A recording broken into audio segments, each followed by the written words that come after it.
Welcome to the second online lecture on Chapter 4, Tax on Commercial and Industrial Activity.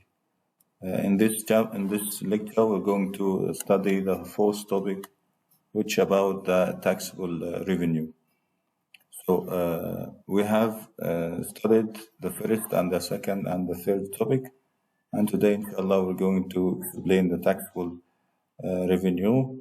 And next lecture, inshallah, we're going to study profits from long-term contract and then deductible cost. And the two final topics will be losses carried forward for 5 years under specific rules, and finally tax exemptions. For the fourth topic, net tax profit is determined based on the net accounting profit disclosed in the income statement prepared under the Egyptian accounting standards and by applying the provision of tax law number 91 of 2005 and its executive regulation and their amendment. Article 22 of the law stipulated that the taxable commercial and industrial net profit is determined on the basis of gross profit after deducting all costs and expenses needed to realize such profits. From the preceding, it can be deduced that the overall tax profit is computed as follows. Net accounting profit from the income statement according to Egyptian accounting standard. This is the first item in the first section. Then we will add taxable revenues that have not been included and non-deductible costs that have been included. And then we going to deduct non-taxable revenues that have been included and deductible costs that have not been included to compute the tax profit or tax base. Revenue included in the tax base are determined based on a comprehensive concept of revenue resulting from all commercial and industrial operations realized in Egypt as well as revenues realized abroad if Egypt is a center of a commercial and industrial activity of the taxpayer. In this regard, Article 17 of the law stipulates that profits from commercial and industrial activity shall be determined based on the revenue resulting from all commercial and industrial operation. This includes profit from the sale of a company's assets as stipulated in items 1, 2, and 4 of Article 25. Profit realized from compensation received by a taxpayer because of depreciation or acquisition of any of such assets, as well as the liquidation proceeds realized during the tax period after allowing all deductible costs. The tax treatment of taxable revenues can be discussed as follows. The first type of revenue, it's revenue from a primary activity.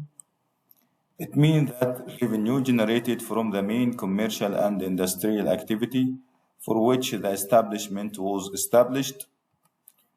Such revenues are characterized by their periodicity and continuity, as they are derived from production and sales operation in industrial establishments and the purchase of and resale of goods in commercial establishment, respectively. The profitability model for the main activity varies according to the nature of the activity, but it's ultimately determined by the amount of net sales that exceeds their cost as follows. First, service establishment. It's determined by the difference between the revenue that these establishments earn from providing their services to others and the cost that they incur to provide these services. For commercial establishment, it's calculated by deducting the product's cost from the net sales value. Finally, for industrial establishment, it identified by difference between the net value of sales and its cost. However, the measurement of the cost of sales differentiates from commercial activity since both the value of production and the change in the value of inventory from finished goods are considered.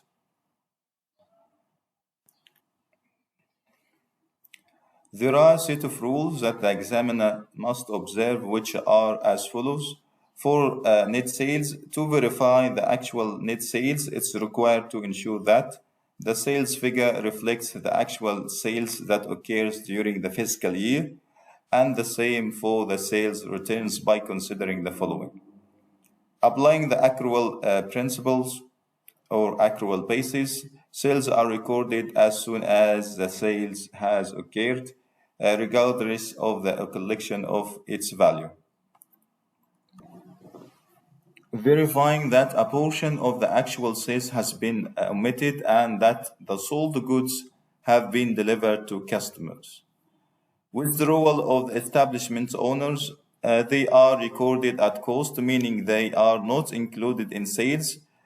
If this occurs, the difference between the selling price and the cost must be deducted from the net profit, except for liquidation cases. Ensure that sales returns are not overvalued due to the omission of the commercial discount previously granted to customer or the recording of fictitious or unreal returns. Consignment goods. These goods are sent at invoice price and are not recorded as sales unless sold. Otherwise, they must be included in the inventory at the end of the fiscal year. Goods sent to branches here, the distinction is made between internal branches. The goods sent to them are not considered part of the sales unless the branch sells them, and if this doesn't occur, they are considered part of the inventory. External branches, the goods delivered to them are included in the sales regardless of whether the branch sells them or not. Sale of production waste, it's deemed part of the sales and the resulting revenue is subject to tax. Part of goods of in-kind assets, these goods are recorded as sales and exchange must be made according to the market price or net fair value. If it generates a profit, it's subject to tax, but if it causes a loss, it's regarded as cost that must be deducted. Cost of sales. In commercial establishment, the cost of sales is computed by adding the value of net purchases minus returns of purchases to a change in inventory value. Thus, the cost of sales can be verified by the following.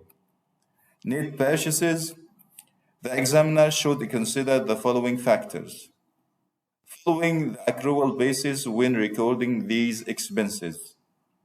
Purchase expenses don't include expenses associated with acquiring fixed assets or goods used by the establishment owner.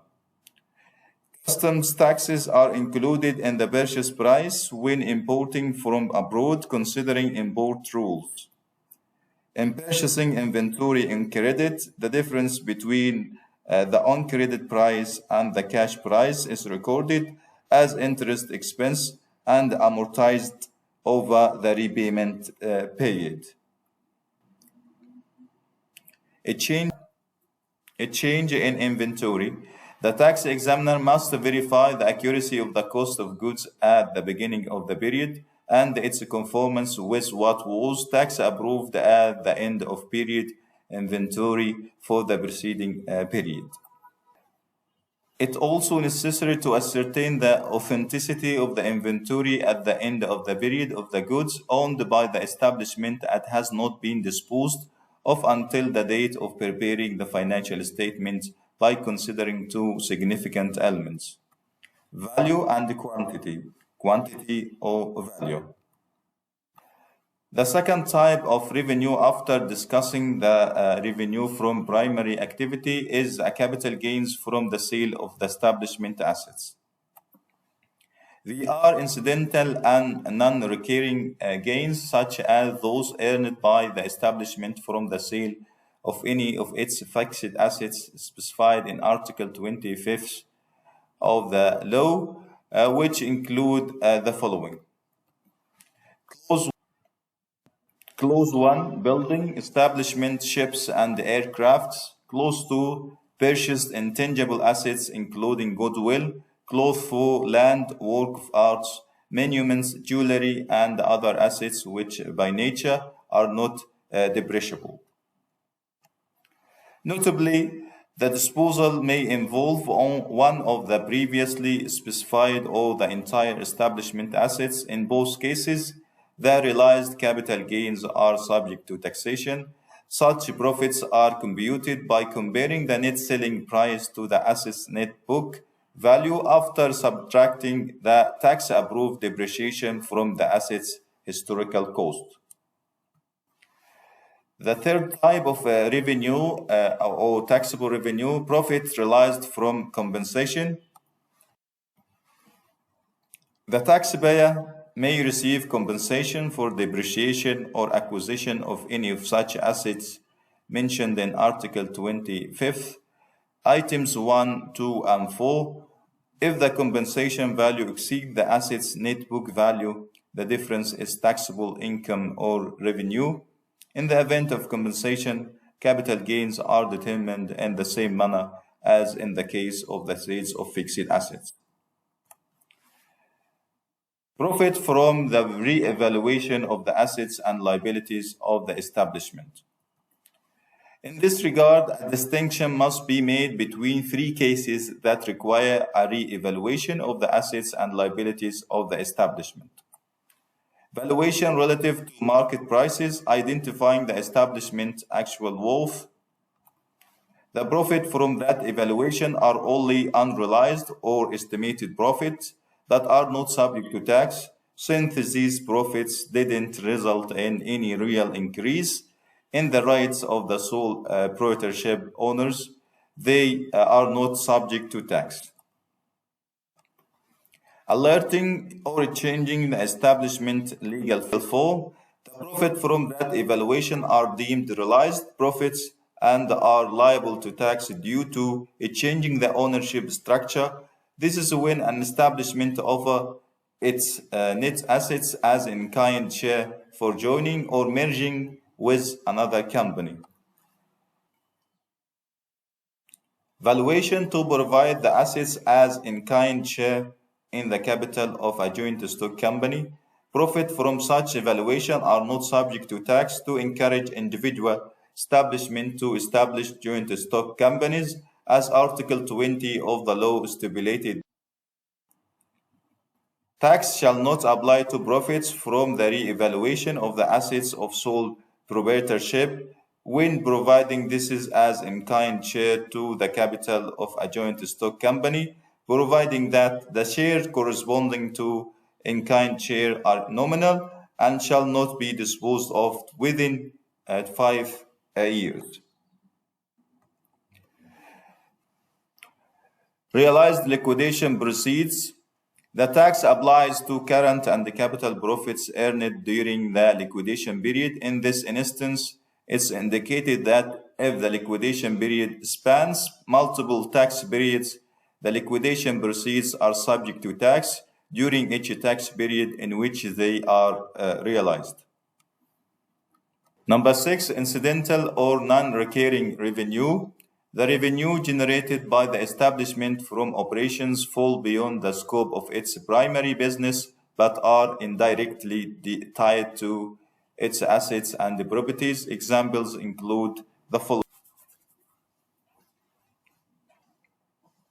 Investment income, revenues from real estate and farmland. It indicates revenue from renting real estate owned by the establishment to others. Such revenues are subject to tax as long as they result from built real estate or agricultural land included in the establishment assets, noting the deduction of tax on buildings or agricultural lands within the expense of the establishment under Clause 3 of Article 23 of the law to avoid double taxation.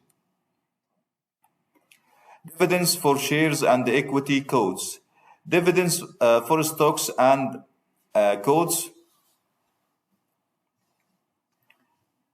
Dividends for shares and equity quotes. Dividends for stocks and quotes obtained by a natural person residing in Egypt from joint stock companies or partnerships, including companies established under the system of economic zones of a special nature, except for dividends distributed in the form of free shares, whether these distribution occur in Egypt or abroad, and regardless of how they occur. The tax rate on dividends realized from a source inside Egypt during the years received by a resident natural person shall be 10% without deducting any cost. This price shall be reduced to 5% if the shareholding percentage in the distributing company exceeds 25% of the capital or voting rights, provided that the period of possession of shares or quotes is not less than 2 years without deducting any costs.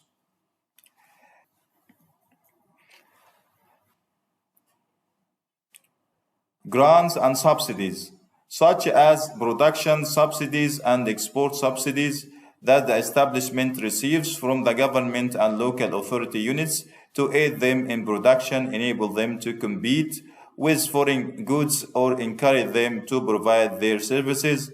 These grants and subsidies are included in the tax base based on the following. Cash grant or subsidy. It's subject to tax based on what was collected during the year.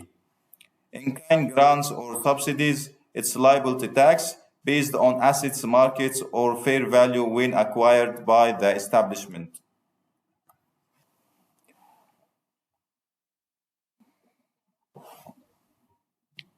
Compensation and fines. They are the fund the establishment receives from other parties as compensation for incurred damages, and the following compensation categories can be distinguished. Compensation for losses from non-compliance with contract or delayed in implementation. It's known as the penalty clause in contract and is subject to taxation. The tax authority has determined that it constitutes revenue for the year it was collected.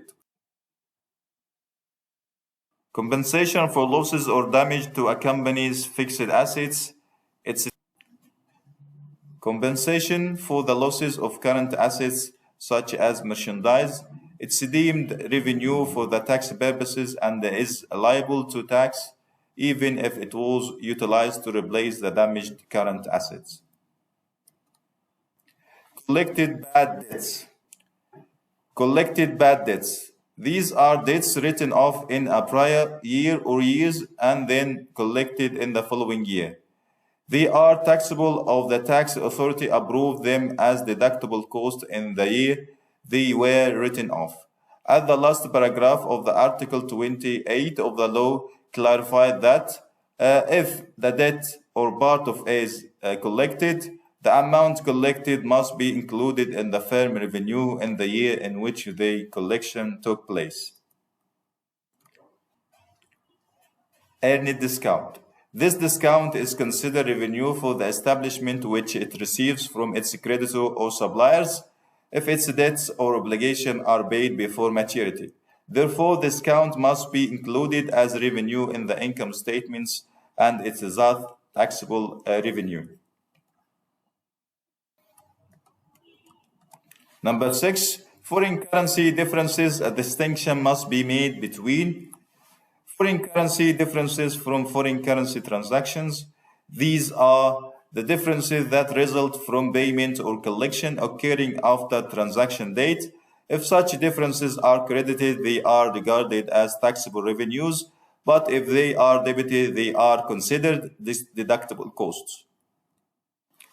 Foreign currency differences from translation of the financial statement prepared in a foreign currency.